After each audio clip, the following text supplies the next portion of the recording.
Hey, well, welcome to another episode of 10 with Tom. My name's Tom, and this is where we get to explore faith together, 10 minutes at a time. Today, I'm talking about climbing Everest, lip balm, and frozen fingers.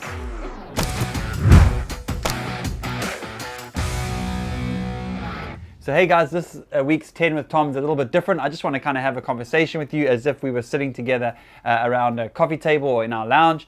You know, I've been away the last couple of weeks. If you are a regular listener of 10 with Tom or watch 10 with Tom, you'll know we had Wayne, we had Kesh, one with Wayne, Sesh with Kesh. I heard that was great. So if you missed those, catch up. But today I'm back from this trip. I did a trip, if you don't know, up to Everest Basecamp, where we climbed up to base camp, did a crazy obstacle course up a peak called Kalapatar, and then on the same day raced down and did the world's highest marathon. So it sounds crazy, and if it does sound crazy to you, it's because it was. And I'm glad I'm alive and I'm back, and I'm excited to be back with you. But I just wanted to share some of the experience of that, and I'm sure that over the next couple of weeks and months, more of those kind of stories will come out, because just as I'm sort of processing what actually took place. But the thing that I actually want to talk about today is little things that make a big difference. And what I realize is, like, people say, oh, you know, you did this amazing thing on the race, and you know, must have been crazy.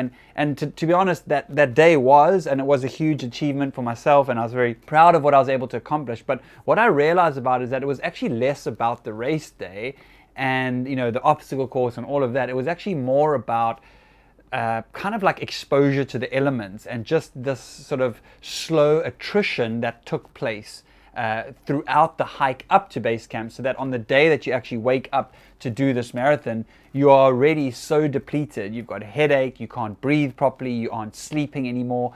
Many of the team weren't able to eat because you just don't want to eat, and the food is pretty terrible up there. And so, you know, it's just 9 days of just like, you're not eating, you're not sleeping, you're not able to shower, you're not able to eat normal stuff.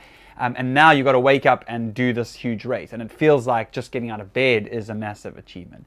And what I realized, people ask, like, what made you different from other people? You know, of the 34 people that started, only 4 managed to finish in the time cap and finish the race. And I think, and honestly, for me, it was as much a surprise to me, honestly, as it was to everyone else, because there's like these crazy athletes there and ex-Navy SEALs and all that sort of stuff.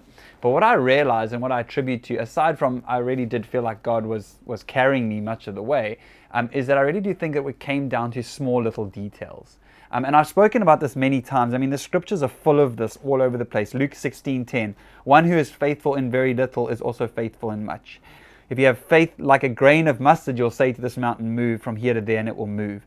It's the smallest of seeds, Jesus says, but when it is grown, it is the larger of all the garden plants, and is able to give nest to many birds. You know, Zechariah says, do not despise these small beginnings. You know, so throughout Scripture, we see over and over again this idea of that the fact that little things make a big difference. That we're faithful with little things, then we're entrusted with more and able to handle more.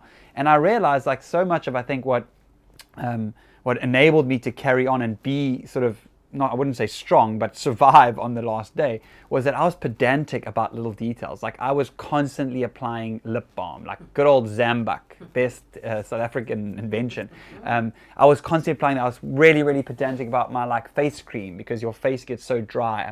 I was always covering my mouth and face with a buff so that you're not breathing in the cold air and allowing sort of dust and, I was going to say yak poo, but yeah, yak, I don't know if you can cut that out, but literally yak poo particles and cold air, which now dries out your throat, and of course people started getting coughs.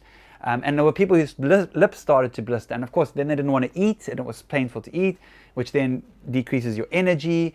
Once your skin starts to crack, you feel painful. You don't, you know, it's like, so it's all these little things, like making sure your neck is always covered, your ears and your extremities are covered. Like, I didn't get my gloves right, and that was it almost stopped my race because my fingers were so frozen, and I still don't have too much feeling on these 2 fingers. But it you know, gear is so important, like making sure you layer correctly. And like, again, this may be something you'll never do or want to do or have any interest in doing, but I think the principle applies that when we take care of the small things, then that leads to bigger things. Craig Rochelle's famous quote, I've used it many times, it's the small things that no one sees that results in the big things everyone wants. And so yes, there's glory and races and big accomplishments, but I honestly think it starts with taking care of small little details, making sure your nails are cut clean. All these things have an impact when you're at those kinds of extreme environments.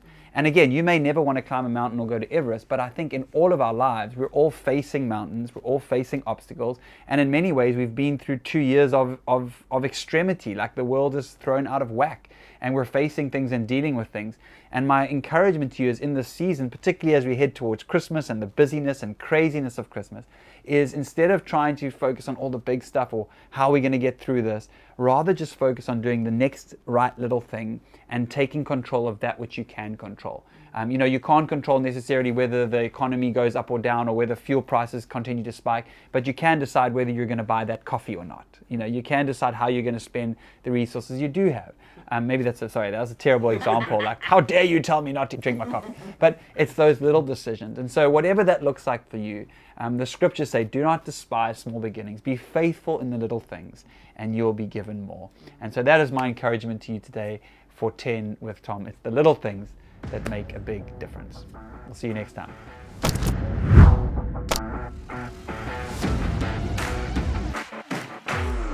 So hey guys, today's 10 with Tom's a little different. I'm just going to kind of have... So hey guys, don't get into a fun note on this.